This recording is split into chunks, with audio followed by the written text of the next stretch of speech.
What's up, Cobalt guys and gals?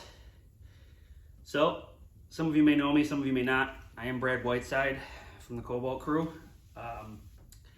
Today we're going to be putting in a Dickinson cage kit. Long story short, last year my teammate Andy Shoemaker won a cage from Larry Dickinson. At the time, unfortunately, Larry did not have a cage for the Chevy Cobalt. So, we did a little collaboration, took some measurements for my cage, and I believe we put together the best possible kit for the Cobalt for you to purchase. At the time I told Larry I would do a video, and race season came, and you all know how that works. It gets busy. I didn't get to it, but here we are back in build season. I have a car to build for a customer, and I have a Larry Dickinson cage kit here, Cobalt Crew Dickinson cage kit. So I'm going to show you here how to start off. Obviously, first step is to gut your car. While you're at it gutting your car, right here in the center console area where the e-brake and stuff is, there's a bunch of studs sticking up. When you're done, do yourself a favor and nip those off, because you will inevitably kneel on that or fall backwards onto it or something. So go ahead, do yourself a favor and nip those off. Same thing goes for if you have a sunroof car like this one. Nip off all the studs hanging down, because you will hit your head on them. Now, to the important stuff. First things first, you can take your plasma cutter or your grinder with a cutoff wheel. You're going to nip this box out right here. It normally holds the seatbelt retractor. You're going to nip that out. Then you can see here we clearanced the back of this inside door frame onto the rocker down here. We did the same thing in the front. I don't know if you can see that, but that's clearanced out as well. And the reason we're doing that is because you need to take a piece of angle like this, and you're going to put that down in there. You also probably can't see this, but there's a cross member that goes across here. I'll grab the phone in a minute and I'll show it to you. And you need to notch that out to slide this down in there. Now, I used 1.5 by 1.5. That's what I used in my car, so that's what I had here. 1 3/4 by 1 3/4 would probably be a lot better for this application. You want to cut it at about 48 inches long. All right. Anything shorter, and you're not going to leave yourself a whole lot of foot to set your cage down on. I wouldn't go any thinner than 1/8 inch thick. All right, so here's a better view of what we got cut out here. You can see we notched that box out. You can see we notched out here down on the inside door frame where it curved in onto the inside rocker. Same thing goes in the front, notched out a little piece there. And then you can see I sliced this cross member here, okay? And that's because this has to go down in there. You can see I already had it hammered down in there once. You can see the marks on it. But so that goes in there like that. And back here, for you 2-door guys, I don't know about your 4-door guys, there's a little body line right here, right? Comes up. You're going to want to be about 1/2 inch past that is where you're going to want to land this, all right? Now, that's not down in all the way there. You take a hammer. I got this pretty tight. You know, I cut it and then I pried it open a little bit. And I'm hammering this down in there, because once you get it down in there good and flat, you know, good tight, good and flat where you want it, you're actually going to weld around here. And you're going to weld all along that pinch weld across the top there. I wouldn't say you got to weld it solid, but I would say, you know, you're going to want to do quite a few 3 or 4 inch sections across the top of that. Sometimes you got to take a hammer and knock it in a little bit just to close the gap up a little bit. That's what you're going to do. You're going to weld around there. You're going to weld across here. And then I like to weld in the back here and in the front up there. You got to use a little jumper. You could piece of quarter round or a chunk of steel or something and join it to the rocker in a few spots underneath is a good idea as well. Now, we also went and we cut all of this out. There's normally a support that goes here. That's all trimmed out for clearance as well. I took extra back here. You probably don't have to do this. I know different rule books for how much you can gut the inside play differently. So SCDRA guys, they'll gut the whole thing and just put a skin on the car. Some of us aren't allowed to do all that. So the cage actually ends up in here, not so much back here. So you could just probably trim out this section and leave that if you wanted to, or you could take it all the way down if you want to. That's your prerogative, but this is what you need to do to fit the cage. So trim this out, come all the way around the front. There's a piece that comes across all the way here. Take all that out, notch the door frame. Notch the door frame, you do that on both sides so that you can get your angle down in there, and then we can start setting the cage. All right, so at this point, we've got the angle completely welded into the car, both sides. Gone ahead and grabbed the main hoop. As you can see, it's tight up against the ceiling here. It's pretty tight against this B-pillar over here. That's on purpose. You want that cage as far away from your head as possible. It was designed that way. You know what you're thinking, you're not going to be able to weld the top of it, but I'm going to show you how to do that here when we get to the halo hoop, which is next. Alright, I have this in here. I've got it tacked down here in the front. Just a tack, a good tack, so that it'll stand up on its own. Now I'm going to grab the halo, which is actually laying back here. Looks like this. Alright, and I'm going to attach this up here. I like to use a ratchet strap around the roof. This car has a sunroof, so I can just go around the front here, but I take a ratchet strap and I run it around to help hold this, because I'm usually by myself. So that'll help hold the front of it up. You can get it, you know, aligned, centered up here. You're gonna go ahead and you're gonna tack this halo bar in really good on the bottom here. Once you get it where you want it, you can almost weld it in on the bottom. Go ahead and weld it up pretty good. You're gonna wanna put your center bar in too that comes with the kit. Get this whole roof section here kinda welded in all the way. Don't go crazy. Get it in there pretty good. And then what we're gonna do is we're gonna tip this whole section forward. It's only tacked in the front, so we should be able to bend it down forward. Weld the top of it all up, so you get your 360 degrees of weld that I'm sure your rule book says you're supposed to have. And then you can stand it back up.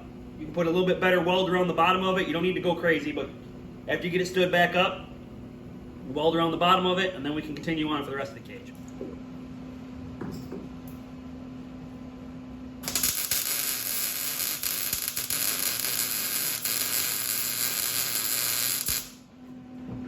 Okay, so at this point, you've tipped the main hoop down and welded the top of the halo bar and the crossbar in, the top part of it. I didn't weld the bottom yet.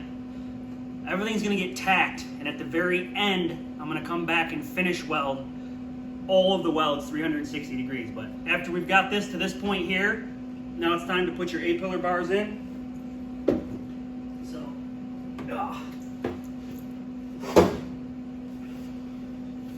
this bar is gonna land here. You come up here to your halo. Something like that.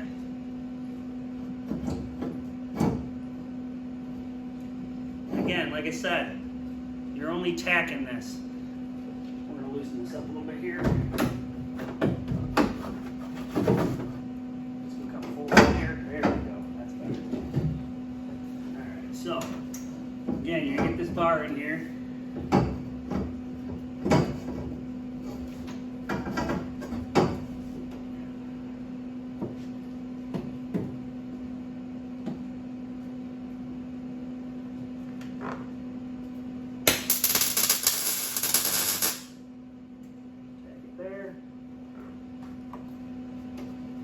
Check the top here, make sure this fits pretty good.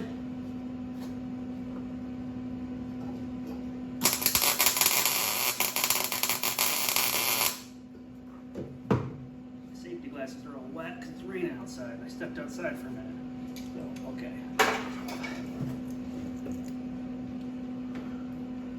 Alright. So now everything with these cages is square, right? Parallel and perpendicular. So you only want to tack this because you got to make sure these door bars will all fit in here. So now that you've got this tacked, you can grab a door bar and you can kind of fit this in here. But you've got to watch your body lines on the outside here when you go to put these door bars in. Because if you put it too high, it'll stick out past the body line and then your door won't fit right. So you kind of got to pay attention to what you're doing here, but everything's got to fit. You know, the kit comes with the door bars, 3 on this side, 2 on that side. And it comes with the uprights between the door bars, so you kind of got to fit everything in. Alright, so as you can see, we got some door bars tacked in here. If you look at the diagram that Larry sends with the kits, looks like this. Little direction sheet, kind of, sort of. You can tell by looking at this, kind of about where you want to land this top bar. And you're kind of going to want to start from there probably. Work your way down or up, kind of your call, but these are already cut for you, these uprights, so. It's a little fun getting them in there because of the pitch at the ends. Tipping them up and down changes the way it fits on the tube, and you want it to fit good on the tube, so it's just easier to weld that way. And I don't know if you can tell in the video here, but I've actually got this top one tipped up too much. I'm gonna have to nip the tack weld on the inside and turn that down a hair. This is definitely wider here than it is here. So that's just an angle change, but it's a little fun by yourself. You can take some measurements. I'm approximately 6 inches here, maybe a little shy of 6 inches. 6 inches kind of lands you. I'm almost halfway up to 2, but you know, you want to pay attention, like I said, to the body line. You don't want these sticking out too far, but you can tell by looking at it where it kind of lands. Remember, you got a window net that's going to go here too, so that distance, you know, matters a little bit. You could obviously fudge when you go to weld the tabs on for the window net, but it's approximately near that crossover. I might be off a hair up or down. Again, I'm by myself, so it's a little fun trying to get that hung. I actually kind of tacked this in, and then I tacked these in, and then I pulled this one and kind of got it fitted and tacked it, and I kind of worked my way down, basically hanging it off of these, and then trying to adjust the ends and trying to adjust the legs over here to get it lined up right. Because like I said, this bar and this bar here have to be parallel to each other so that these fit, because these are all the same. So these have to fit up and down on both ends. I also forgot to tell you that you got to clearance out the back of this door jamb here. I obviously forgot to do it before I put the main hoop in, and that's why it looks so ugly. I would have done it before had I remembered, but I forgot. So I went to put these door bars in. So you do have to clearance out the back of this door jamb, well, pinch weld where it comes down here. You do got to clearance that out so you'll be able to weld around all these door bars. The other side over there, you'll probably have to clearance a little bit, but there's only 2 door bars over there and they're straight. So it's quite a bit easier to get to them to weld them. You can probably get away without clearancing that side, but you'll find out when you get over there. This side you definitely have to clearance so that you can get in because these bars stick out. All right, so now we're over on the passenger side. As you can see, 2 door bars with some uprights here. I tried to line that upper one up kind of close to about the same spot as one on the other side, and it worked out pretty good. You are going to see I'm probably going to have to bend the lip out a hair here just to do this weld. Clearance at the top isn't an issue. Here to do this, but you can also see there's a ratchet strap here. All right, that's because I had to pull this leg back some to get this bottom bar to line up. It's just the way, you know, this kind of goes sometimes. Is once you start getting stuff tacked and welded, stuff's, you know, twisted a little bit, kind of not quite the same, and from one corner all the way to the other corner can be a big gap. And just, you know, maybe I don't have this top tacked in at quite the same spot as I have the other side tacked in. That could be causing an angular difference here. But either way, this ratchet strap, like I said, I use it to hold the top bar up when I'm doing that. This still come in handy. You know, I was able to put the ratchet strap on here and just close this gap a little bit here to make it easier to weld. So once I close the gap up and tacked it, now you can release this and, you know, it'll stay. So that's it, okay? Get that tacked in. Everything's tacked in, top's tacked in, that side's tacked in. Now, one thing we are going to run into here is there's an Earnhardt bar that goes from here to here. Now, when you go to test fit this, we're going to really know how far off I am with the height here. And this is why you tack everything before you do any final welding. You literally tack every single thing. You know, we welded the top up here because that's not really going to change. But everything else is tacked so that you can make modifications as you go. The other side, I end up cutting the tacks on that top bar, like I said, and I turned it down a little bit to make the gaps the same all the way around over there. But again, that's not final welded, it's just tacked in. Same thing with this side, it's just tacked in. I mean, you can see the tack. Not much to it there, okay? It's just tacked together. And as you pull on this stuff, sometimes things will pop and take tension out. You'll see where the tension was sometimes. Like I think that one up there might have broke when I pulled this in. I heard something pop. It was probably up there, which probably tipped that back out and fixed the issue I was having down here. But you kind of want to check everything before you go and final weld. You know, see how big your gaps and stuff are. You shouldn't have any big gaps. Larry does a pretty good job of keeping these things tight. So we're gonna move on to these Earnhardt bars and see how these things fit. All right, so this is the Earnhardt bar that I was talking about. Goes in here, give some support to this A-pillar. It fits pretty good. Obviously, if your height here changes with this door bar, this is just going to move in or out. It's not really going to change much, just move in and out. Now, you want them straight up and down. That's where the most strength is. It fits pretty good. The gap on the inside here is a little bit more than I want. So I'm just going to clearance the back of this. I'm just going to notch the back a hair, which will move it forward some this way. but it'll close that gap up in the front. So, you know, not everything's perfect, and like I said, when you're putting these things in, they don't always land perfectly square, and especially when you're by yourself and you don't have somebody else there to hold it for you. But overall, nothing about this is complicated. This is pretty easy to do. All right, so I fish mouth the top of that a little bit, got that tighter in the front. As you can see, that's in there. It definitely doesn't look straight like this, but on video it doesn't look straight, but it's pretty well parallel to this bar here, so can't back up enough. That looks better. All right. Okay. All right, so I got that bar over there. I did the same thing as I did on this side. I kind of fish mouth the top of it a little bit just to make it fit better, a little bit tighter for a better weld. That one's in. This one on this side is in. Now we're coming to this crossbar for the dash. All right. With this dash bar comes this center support that goes up the middle right here. Okay. As you can see, this end is not fish mouthed.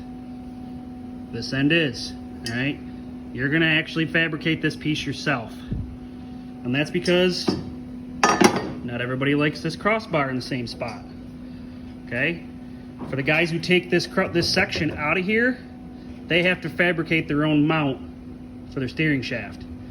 I like leaving these in because down here, your pedal mount, your electric steering box mount, all that stuff is attached to this. I leave this in. Not to mention, it's a strong point across the chassis here, bolted in. I leave these in. I put this bar higher. I tend to run this bar here almost even with this level so that I can set my dash top on top of this when I make my dash.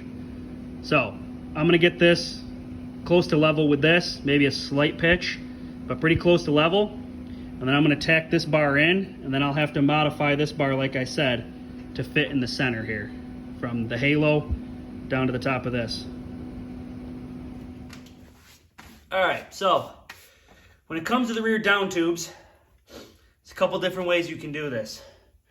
On my car, I don't take this cross member out, the old speaker box, seatbelt bracket box, whatever you want to call it here. This cross member, because it's an integral support to the unibody of the vehicle. I don't take it out. A lot of guys cut them out and they run these tubes down there as far as back as they can get them. Larry sends you these two a little bit long, so you can make it down to the floor back here, but you can only make it to basically right around where the shock box comes up through the floor there. That's what this is. That's where your shock mounts. So it kind of comes down to the floor in that general area back there.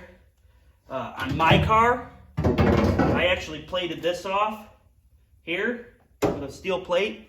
And in my car, that down tube comes down to here and is welded in. It's fine. Plenty strong enough. You can do it either way. If you want to go further to the back, you're either going to have to request longer tubes from Larry, or you're going to have to make your own, which isn't a big deal. It's a straight tube with a fish mouth on the end of it. Really all personal preference on how you want to build the back of your car. Now, another thing, after this step, you'll be coming into this section here. In this section here, Larry sends you an X bar that comes down here for support. Beautiful, good looking, nice, plenty of structural integrity there. The issue you're going to run into is the size of your driver, because this bar has to be in a certain spot to hook your seat belts to. Your seat belts are supposed to be at a specific angle to your seat, your shoulders. Now, the way to fix that, now it's not gonna be crazy. I mean, this bar up and down a few inches to make up that difference. So you need your seat, you're gonna want your driver, you're gonna need that anyway to set up your seat position in the vehicle. Like, I'm 5'9", my teammates are all over 6 foot. So our seats are all fairly different to where they're positioned in the car. If you're a big, tall guy, you're gonna basically have that seat on the floor, where if you're a little bit shorter guy like me, that seat's gonna be up off the floor. Seat mounts do come with the kit, and basically what you're gonna do if you have to move this bar is you're gonna nip the spot welds on the back that Larry did before he shipped it, and you're actually gonna move both of these bars, the bottom one and the top one, up together. In that case that you have to move this, if you move them together, then your bottom two X braces stay the same length, and you only have to modify your 2 bars up here for the X brace. If you got to move this up, you're going to have to shorten these two a little bit to compensate. So It's not a generic kit. It's specifically for a Cobalt, but you may have to modify certain pieces, like I had to modify that center bar in the front because of personal preference or seat mounting applications. Same thing with these down tubes in the back.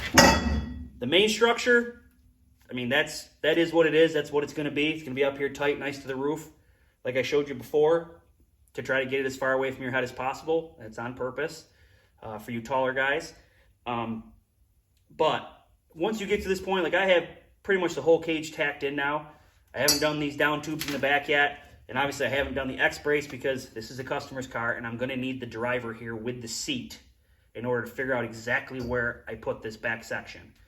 But you've got the idea. The main cage is in. I've showed you what to clearance out to get this main section of cage in, the 4-point part of the cage. When it comes to putting these back down tubes in back here, you don't just weld these things to the floor. If you decide to go to the floor, you're going to want to put a steel plate, 4x4 plate, whatever, welded down onto the floor, and you want to try to land it as close to the top of the frame rail, unibody rail, as you can. One, it's going to give you support in the twist of the vehicle, and two, this is just thin sheet metal, so you want to put a good foot, a good plate down. You don't just want to weld this to the floor back there. You're going to want to weld the plate down first, and then weld this foot to the plate.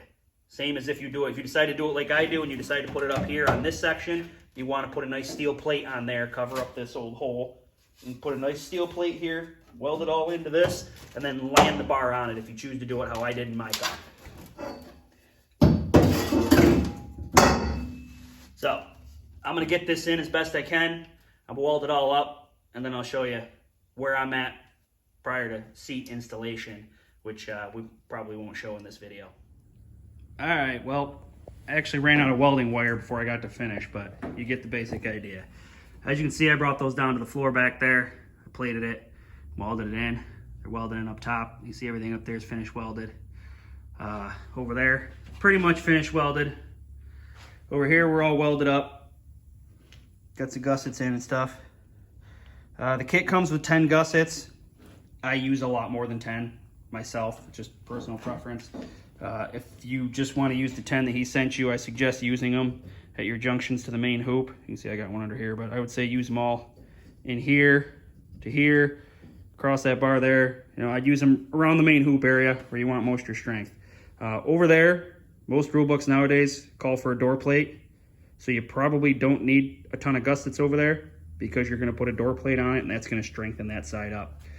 But there you go. Cage is in. Nice and tight up to the ceiling, away from the body as far as we can get it. Like I said, I can't really do the seat until I have the seat that we're going to use and the driver that's going to be driving this car. When it comes to doing your seat mounts, you really want to have your steering in the car, your pedals in the car and everything, and then the driver here, because it's extremely important that you get that seat in a position that's comfortable for the driver. Probably the most important part of this is getting that seat in a spot that's comfortable for the driver. You don't want to be too far from the steering wheel. You want to make sure your legs are bent going to the pedals. You don't want your legs straight, because if you get in an accident, you can get hurt. So you want your legs a little bit bent. So when that pedal's all the way down, your knee should still have bend in it. But it's important to get this in here. Make sure you're up on the wheel. You know, your reaction times are good. Elbows up, you know. So that part's important. I'm not going to cover that because I don't have the driver here, the seat here. I don't know when that's going to happen. So these two bars aren't welded in. I don't have that X-brace in. That'll all happen down the road. But the main cage is in the car. You know what you need to clearance to get it in. I think we've covered the basics here. Here you go. Dickinson Cobalt Crew Cage Kit. Good luck and happy building, guys.